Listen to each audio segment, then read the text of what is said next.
schon hochfahren? Ja, können wir machen. Wenn sie am Strom ist, die Leitung sollte stehen. Aber Flo kommt jetzt wahrscheinlich jede Minute erst ins Studio. Also da ist noch keiner, glaube ich. Ja. Den rufe ich erst, ja. Handelt schon was.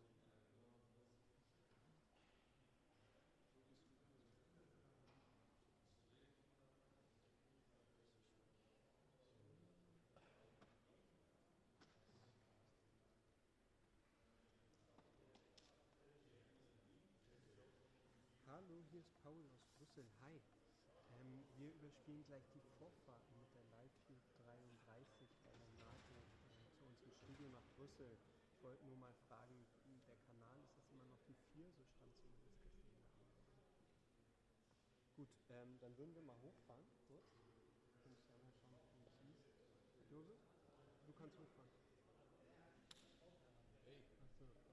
Okay, es dauert einen Moment. Soll ich dranbleiben oder gleich nochmal zurück?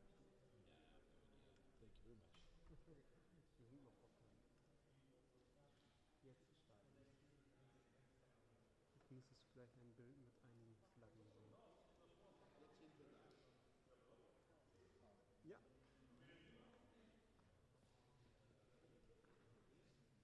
Super.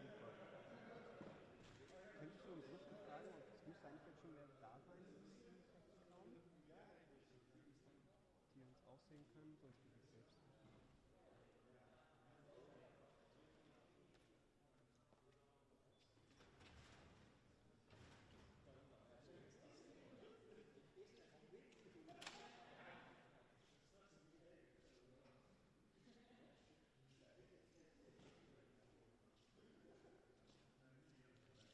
Falls sich keiner meldet, vielleicht nochmal in 10 Minuten probieren.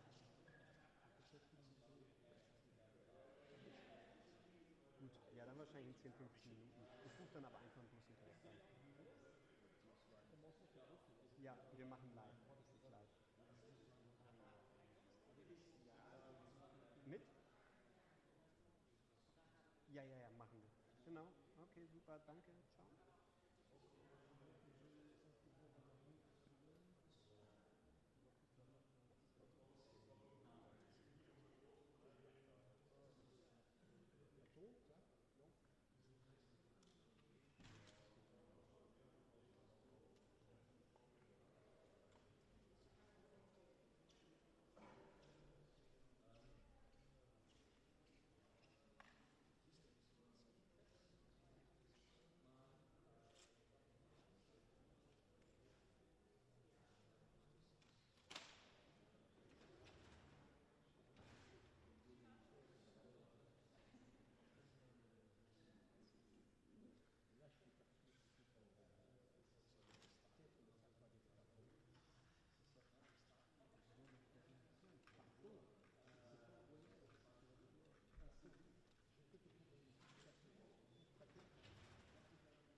Kommt jetzt nur diesen Fließschlag vor.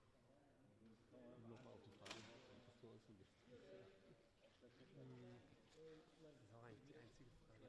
Klein testje voor onze vrienden. In Europa. Ja, plotseling heb ik Ist noch irgendwas vrienden. anderes, was Ja, wichtig ist? dank Oder ist u. Vriendelijk bedankt. Gut. Merci. Impliziert das Ganze hier Weer goed, of schon, goed, of zeer ob man goed. in den Anruf eingeweiht wurde vorab oder Ja, 1, mittlerweile 2, 3, 4, 5, 6, 7, 8, 9, 10, 1, 2, 3, 4, 5, 6, 7, 8, 9, 10, 1, 2, 3, 4, 5, 6, 7, 8, 9, 10. dann Wacht, es gestern nicht so sehr immer die Ukraine entscheiden, zu welchen Bedingungen sie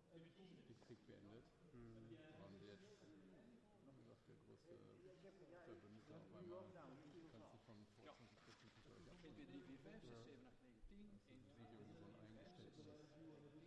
dass man doch 1, 2, 3, 4, 5. 1, 2, 3, 4, 5. 1, 2, 3, 4, 5. 6, 7, 8, 9, 10. Goedemiddag iedereen en hartelijk welkom. Tegelijkertijd Der op de Pistolus hat die Zeit zulassen, weil ich noch eine Sache zum Münchner Sicherheitskonferenz habe. Die bitte kurz auf die de Lotto 6. Landesstudio München. Weil die so ein Vorstück machen müssen. Super. Wenn sie Zeit zulassen, vielleicht auch erstmal. Also die Frage, kennst du nicht daran, ob er erwartet, dass auf der Münchner Sicherheitskonferenz ein Friedensplan ausgehandelt werden könnte oder zumindest ein Plan für einen Waffenstillstand. Nein.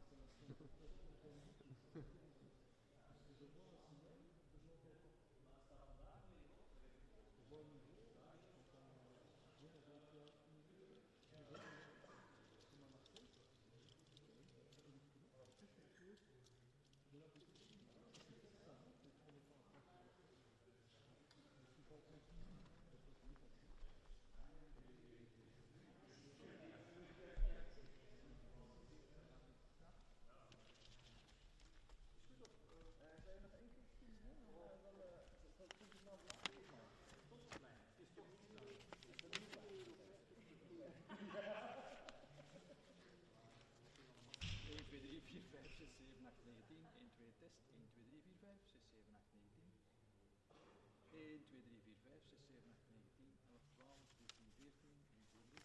2, 3, 4, 1, 2, 3, 4.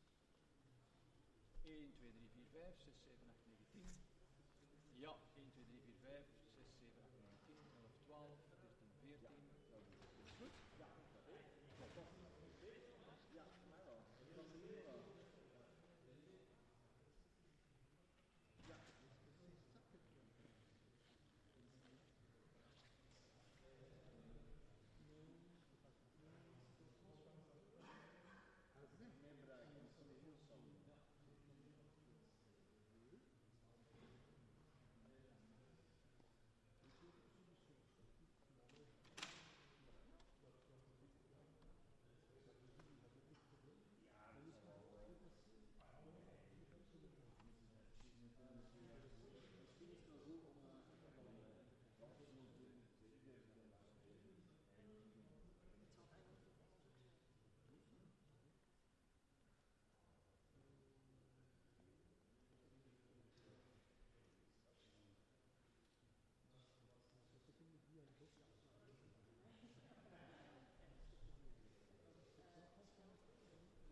Turkish used to be the president. They would jump out of the car when they were still moving. The council used to be jump, the security jump out of the car while it's still moving to get up there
Übrigens, ich wollte noch fragen, siehst du uns schon?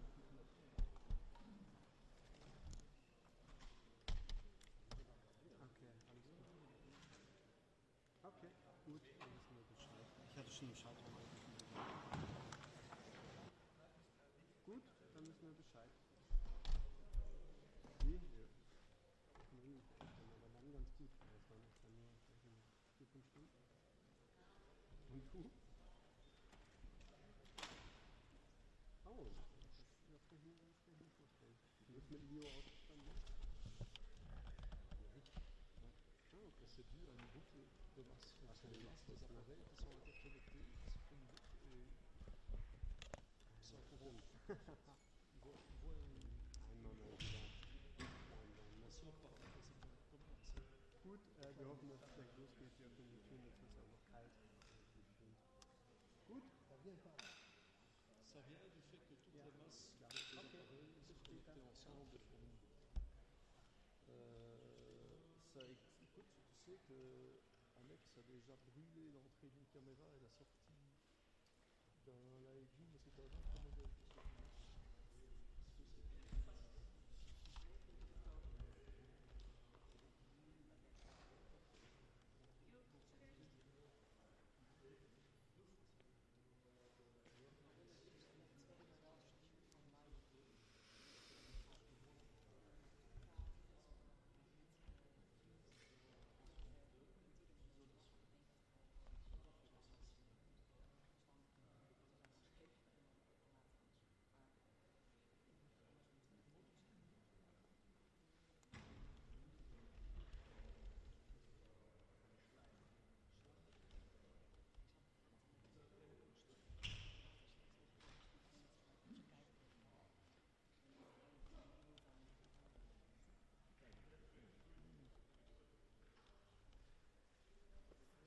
C'est très clair parce que j'ai fait des maintenances de studio radio en Afrique qui ont été montées comme ça a été monté.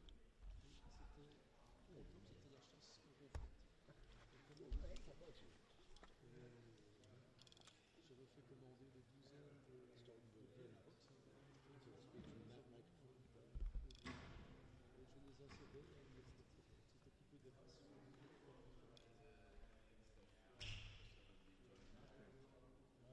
Commence un peu à connaître comment tout ça fonctionne. Alors des fois c'est vicieux, parce que très vicieux. Moi je vois un niveau, les gens qui ont quelque chose qui est dans la bande passante au-delà de leur univers. Et les appareils, on les voit. Et tu ne sais pas comment ça se comporte, ça peut s'activer, ça peut jouer sur les OBD, les limiteurs, tu enregistres de la neige, tu ne sais pas pourquoi.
Passage de.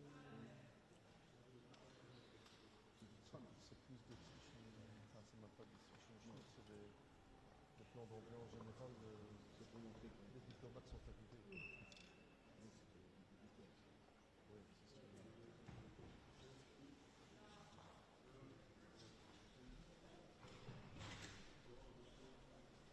Les gens qui sont dans un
Französisch verstehe ich. Jeden Abend lese ich dann alles. Die schlimmste,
Bayern ein. Das verstehe ich auch nicht. Aber für die Jungen.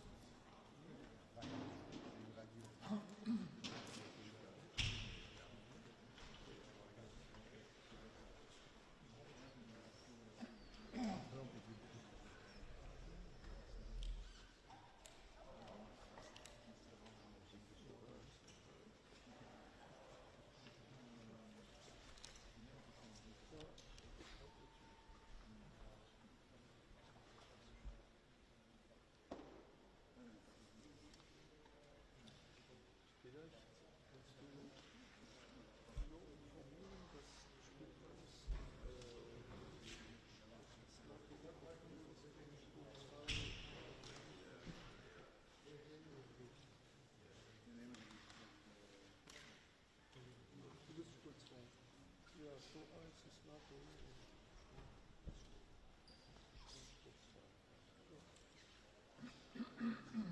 Wenn man wird ein Mikrofon nicht benutzt. Vielleicht ist jemand nach rechts.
cold.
Hey, hi. Hi. Morning, morning. Ich bin nur so, was ist, je mehr man den Leuten entgegenkommt.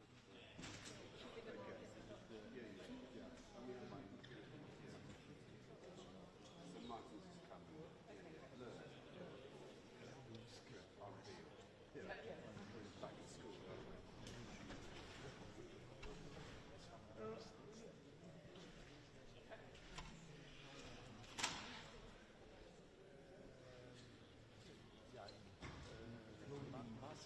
Massa, c'est la masse du châssis. Hey, how are you?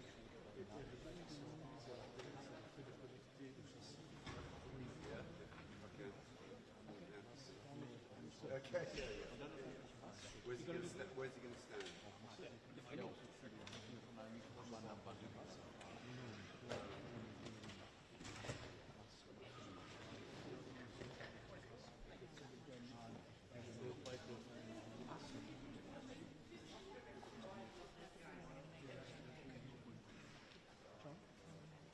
He's going to use the second mic. The further mic. What time is he coming in? You know, roughly.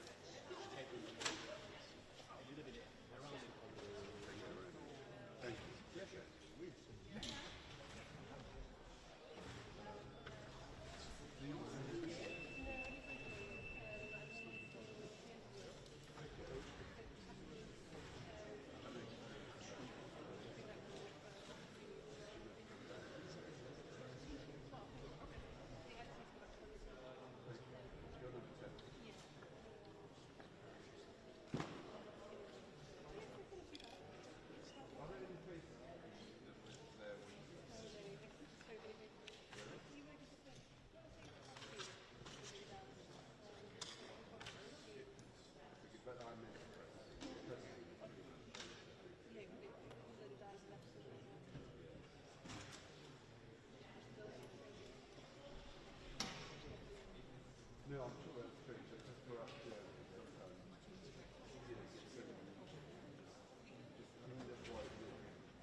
Morning, everybody.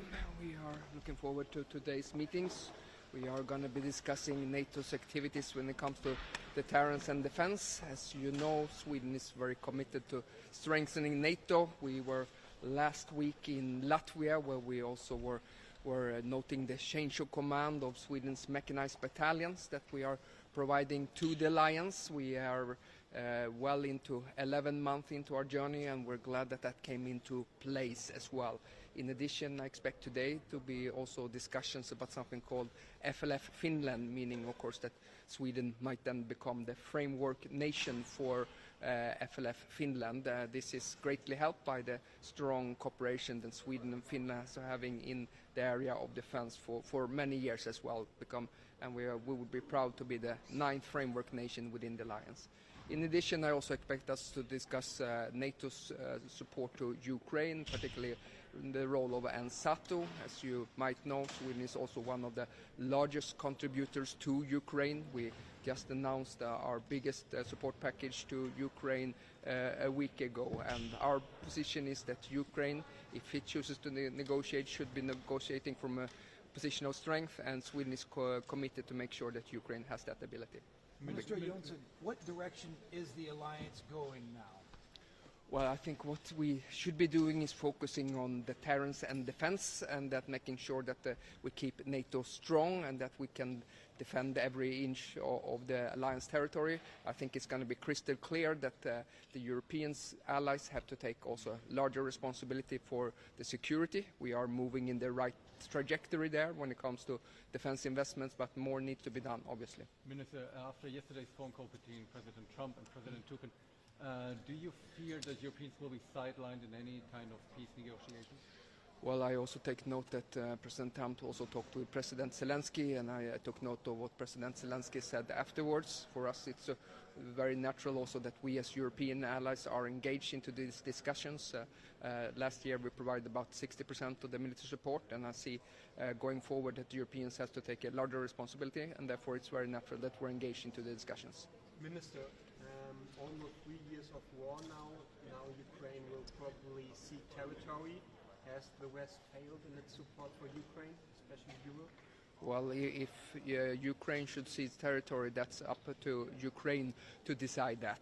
And we stand behind Ukraine's territorial integrity. And we are, that said, committed to making sure now, if there becomes negotiations, if President Zelensky chooses to engage in this, that Ukraine can do this from a position of strength. And that's why for every year that's passed on in this war, our support has become bigger and bigger, and we're ready to do more.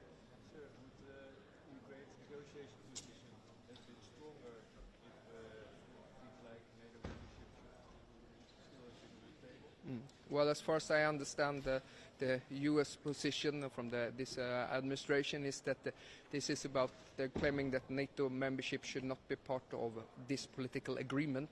I don't foresee the NATO membership as such being off the table for Ukraine. Our position is well known and communicated, and we stand behind what was said at the Washington summit, of course, that Ukraine's future is in NATO when it lives up, of course, to the conditions. Thank you. Good morning, Minister. Good morning. So, I'm Dovilė Šakalienė, Defense Minister of Lithuania. And I think that we all understand that the moment of payment is always unpleasant and even painful, but United States were justified in criticism to Europe for not paying for our own defense after Second World War. Americans were developing their defense industry and their army. What was Europe doing? Investing in our economy. Now we see that that was not the right path, and it will be a very swift resolution. Whether we wake up and actually our defense industry and our armed forces, our capabilities develop very swiftly and very significantly, or we will be in a very difficult situation, to put it diplomatically. However, it is important to note that United States and Europe are and will be and must be allies. This world has become as small as never, and Indo-Pacific and Europe are connected very directly. China and Russia are going to coordinate their actions, and if we are not able to work together as a team for democratic world, it's going to be the darkest time since the Second World War.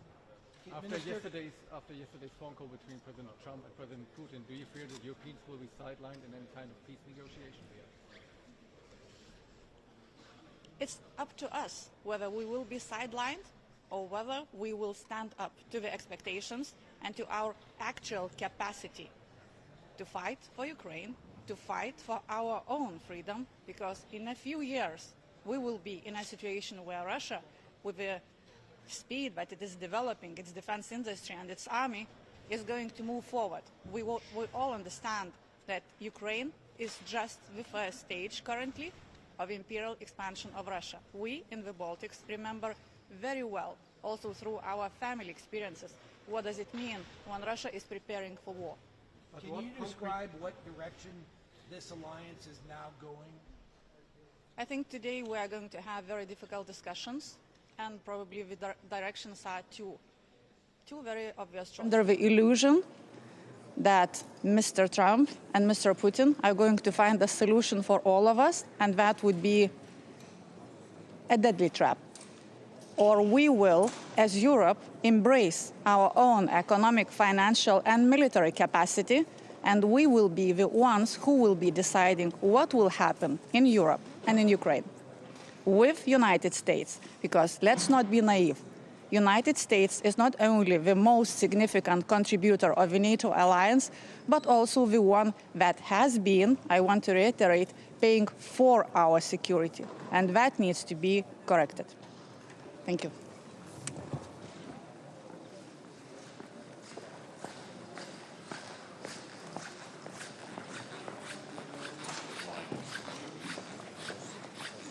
Good morning to everyone. So it's a new day, new discussions. Of course, mainly we will discuss and concentrate today to NATO readiness. And we all understand what we have been saying all the time, that when we want to increase our readiness, then we have to talk about our capabilities, lethality, defense capabilities, air defense, and for that we need to increase the defense spending. This has been, from our side, already a long time an issue we have to address.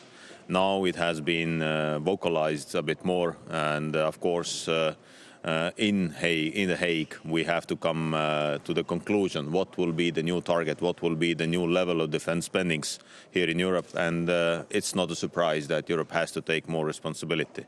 So in that sense, I really do hope that in this family called NATO we are on the same opinion that we have to do more, but also we have to take into account that this is a family, and in the family, as Alexander Dumas already said many years back, one for all for one, means that we are all backing ourselves if needed. So Estonia is at the moment, together with the United States, in Iraq, saving the freedoms. And of course, we have been in different missions. We have lost proportionally more soldiers than United States. And my message will be very clear that in this family we are standing shoulder to shoulder, back to back to each other, and then we are protecting and defending ourselves. Of course, we will increase also in Estonia defense spendings. Last year Estonia was the second highest by percentage. We will go next year by today's margins to 3.7, but we are discussing even to go above 4% or even to 5%. So we will do our share, and we will continue investing to defense. Can you describe what direction this alliance is going now? We will see more today. So of course we will discuss internally. So this is the point of the family, and I really do hope that we will have a very frank discussion that, what NATO do we want to see.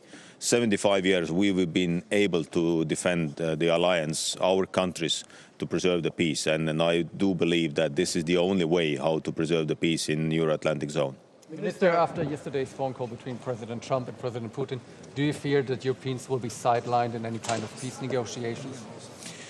Europe has to be part of these negotiations. It's not a question at all, because Europe has put sanctions on Russia. Europe is investing to Ukrainian defense, and Europe is rebuilding Ukraine with European Union money, with our bilateral aid, etc. So we have to be there. So there is no question about it. Otherwise, this peace will not be long-lasting. This peace will not be the peace we would like to see. And then I also believe that as Ukraine wants to be a member of the European Union, so this is also one additional reason. So obviously, Europe has to be part of these negotiations. How do you want to convince the US administration to make sure that you are part of these negotiations? Well, were you informed of the call yesterday of President Trump? President Trump, I believe, makes his call when he wants. It's not about that when he makes the call. It's about the negotiations. And again, regarding negotiations, we will have also NATO-Ukraine Council later today.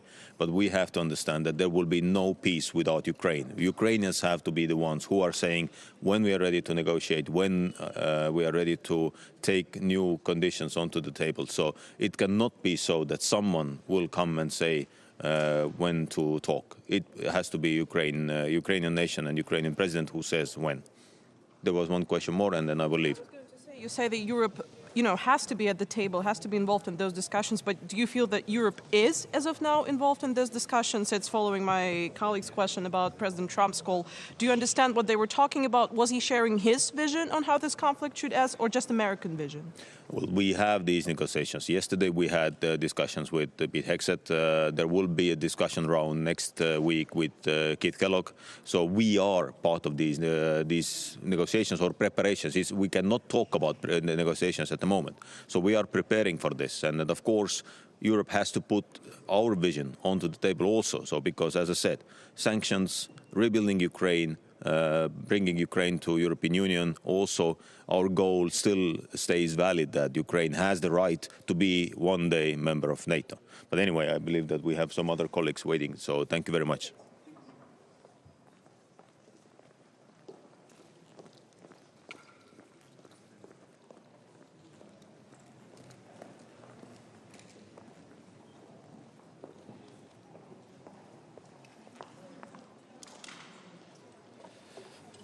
Good morning. Yesterday we met as 50 nations in the Ukraine contact group to boost our support for Ukraine at this critical moment. We heard a clear message from the US about stepping up, and we are putting billions in new firepower into the hands of Ukrainian fighters because they are still fighting. They are the front line of freedom. And our job as defence ministers is to put Ukraine in the strongest possible position for any talks. Today we'll be continuing those discussions as NATO allies, and you'll see new announcements of support for Ukraine through NATO, and you'll see the UK playing a leading role in that support. We've seen the calls from President Trump overnight, and we all want to see a durable peace and no return to conflict and aggression. And let's not forget, Russia remains a threat well beyond Ukraine. So my message in these discussions will be that there can be no negotiation about Ukraine without Ukraine, and Ukraine's voice must be at the heart of any talks. And as I say, the Ukrainians are fighting bravely. It's our job as defence ministers here at NATO to put them in the best position to secure a lasting peace through strength. Thank you very much. Can I just ask you, sir, just one question?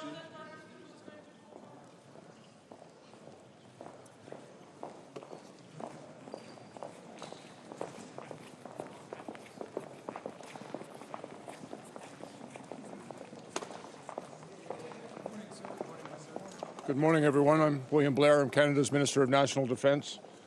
As my colleague, Defence Secretary Neely just iterated yesterday, we met as the Ukraine Contact Group for the 26th time under the leadership of the United Kingdom. I think we had a very important and frank discussion about our unity and support for Ukraine. I also had the opportunity yesterday to meet with Minister Umerov and reiterated to him our continuing support to continue to provide Ukraine with everything it needs to put themselves in their best possible bargaining position as we go forward towards a peaceful resolution of that conflict. Canada's is resolved that we will be there for Ukraine to ensure a just and endurable peace. And I assured Minister Umarov of our continuing commitment to do that. All of the members present also reiterated their continued support of Ukraine to enable them, to give them the tools that they need, because as Secretary Neely just said, they're still fighting. And we will be there for them to provide them with the support that they require to work towards that just and sustainable peace. I'll be happy to take any questions you may have. Mr. Blair, what direction is this alliance now going? Well, I think our resolve over the past, since almost 3 years now of this conflict, the alliance has been remarkably strong and resolved to provide Ukraine with the tools that they need to defend themselves against the illegal invasion that was perpetrated upon that country. That resolve remains. But we are also watching very carefully of the ongoing discussions that have been taking place between the President and Mr. Putin. It is essential from our perspective that Ukraine must be part of that negotiation, and that we're going to continue to support them to enable them to be in the strongest possible position to achieve that just and sustainable peace. But the alliance that Vladimir Putin wants to end the war. Given that Donald Trump clearly doesn't seem to maybe want to bankroll European security anymore, or provide security even to the Europeans, would Canada actually have its security interests better served being the 51st American state? Canada is a proud and sovereign country, and that is not going to happen. We will remain a nation and an important member to NATO, and in all of our alliances, including with the United States. We are resolved. We heard very clearly concern expressed by the United States yesterday about the need for every member of the NATO alliance to step up and do more. We agree. And Canada understands its responsibility. We need to do more, and we will do more. Yes, do you agree not that good news for Ukraine, though, are they? I'm sorry? Yesterday's comments from Secretary Hegseth, not good news for Ukraine. And again, we'll let Ukraine answer for any concerns that they may have. From our perspective, it's important that they be at the table, that their concerns and what they require be adequately addressed by all of us who support them. I believe that resolve remains. You don't think this is the beginning of the betrayal of Ukraine? I would not characterize that. First of all, that was, as I said, the 27th meeting of the Ukraine Defense Contract Group. Over 50 nations have gathered to express their continued support and resolve to continue to support Ukraine. The biggest player is not. No, but working towards a just and sustainable peace for Ukraine is what we have all been working for. And there may be many paths to that just and sustainable peace, but I think they need to be explored, because our support for Ukraine has been steadfast and unwavering, but at the same time, we all need to work towards a peaceful resolution of that conflict. Do you agree that Vladimir Putin really wants to end the war, as President Trump said it yesterday? Well, and again, I think that President Putin's invasion of that country was an illegal and unjust act, and they need some appropriate response. It's why every nation of the Ukraine Defense Contract Group and NATO have stood with and behind Ukraine to support them in the defense of their country. We will continue to support them as we work towards a peaceful resolution of that conflict. And it's very important that Ukraine's voice always be front and center in those discussions. Thank you all very much. Have a good morning.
morning, Minister.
Nee, nicht der Kanadier. Die Köpfung. Ja. Wie gesagt, kann ich das nicht. Steht auf dieser Felsenstich.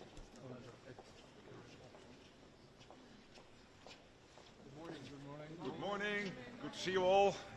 Just a quick doorstep before we start with today's meetings. Clearly, a lot happened yesterday in the meeting, but also in the media. No doubt that will be debated today and over the coming days and weeks. But there's also a clear convergence emerging. We all want peace in Ukraine, rather sooner than later. We all want Ukraine to be in the best possible position when those talks start, to make sure that they can be concluded successfully. And as also Pete Hegseth said yesterday, the new American Secretary of Defense, it is crucial that whatever comes out of those talks, it is durable, it is enduring. No Minsk III. We cannot have that again. We cannot have Putin again trying to capture a square kilometer, a square mile of Ukraine in the future. Then, of course, we will also discuss today spending. We have to spend more, not only because the US expects that, because they expect Europe to take its and pay its fair share. But also we have to spend more because we know the threat coming from Russia and from other adversaries is increasing.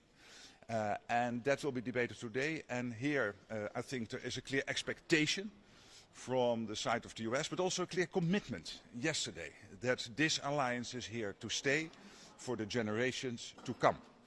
And we will discuss today the defense industrial base. how to produce more. We are not producing enough. And this is a collective problem we have from the US up to and including Turkey and including the whole of the European Union, Norway, UK.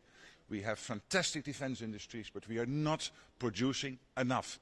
We are producing in 3 months an ammunition. No, I would say Russia is producing in 3 months an ammunition what the whole of the alliance is producing in a year. And this is simply not sustainable. We have to ramp up the defense industry production. So these issues will be on the table today in the Ministers of Defense meeting, and then afterwards also in the lunch we will have with Minister Umerov of Ukraine, where we discuss the relations between NATO and Ukraine. So thank you very much. Maybe a few questions. I can only do one question at a time. Yes. Okay. Do you think that Secretary Hex's rhetoric that we heard yesterday was in any way harmful to NATO, just the way he talked? As I said, Secretary Hex, but also what later came out of Washington, clearly were big announcements, and at the same time, this is how an alliance should be governed. We are an alliance of democracies, we need to debate, and also I see a clear convergence, as I said, that we want peace, that the peace has to be enduring, that we have to make sure that Ukraine is in the best possible position, and for the Europeans to step up in defense spending, and collectively to step up the defense industrial production. So here there is a clear convergence. It's clear that it's clear that things have changed here. What direction is this alliance now going? This alliance is a family, as Pete Hegseth says yesterday, and so many others. It is there for generations to come. We are there to make sure that we have the best possible deterrence in place to fight off any adversary now and in the future, but it means that we have to get to a good deal in Ukraine. We have to ramp up defense spending. We have to ramp up defense industrial production. These are clear tasks we collectively have. We will debate them. We might not always agree. You have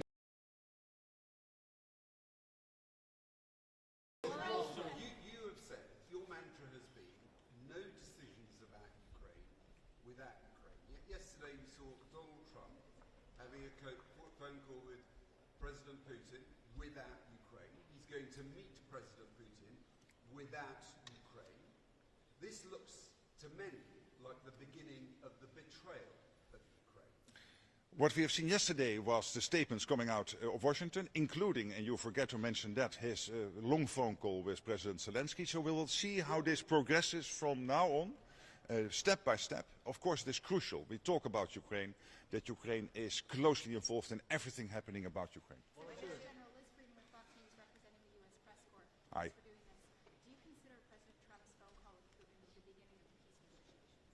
It clearly gives that impression that it was a successful phone call. We all want peace in Ukraine. Obviously, we have to make sure that Ukraine is in the best possible position. It is crucial that when a peace deal is struck, that peace deal is enduring. That Putin knows that this is the end, that he can never again try to capture a piece of Ukraine. So that has to be part of those negotiations, and no doubt that is also on the mind of President Trump and the American team. And today and the coming days and the coming week, obviously we will closely coordinate between allies. Final question, and then we'll meet again at the post-ministerial press conference. So, yes. This is the best possible position for Ukraine. It would be even stronger and better if things like the return of occupied territory and NATO membership would still be on the table. Well, what I've said before, I believe we have to make sure that we concentrate on the big issues. And the one big issue, number one, is to make sure when talks start that Ukraine is in a position that Putin knows he has to come to the table. It is for him crucial to come to a deal on Ukraine, so Ukraine has to be in a strong position.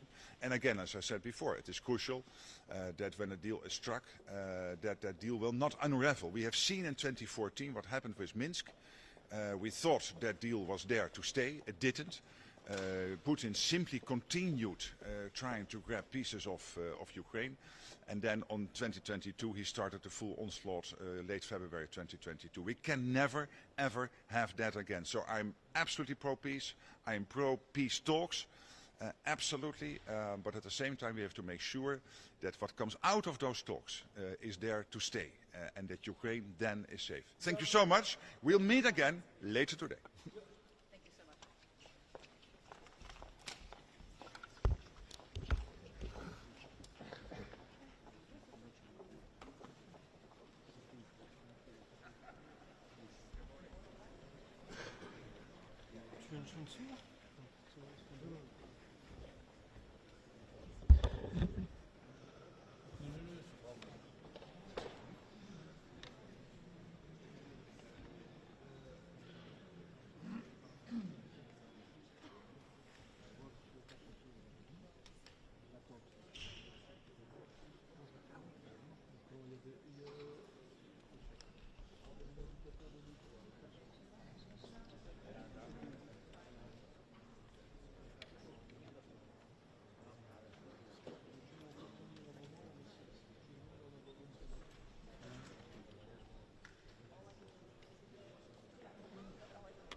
you are moderator.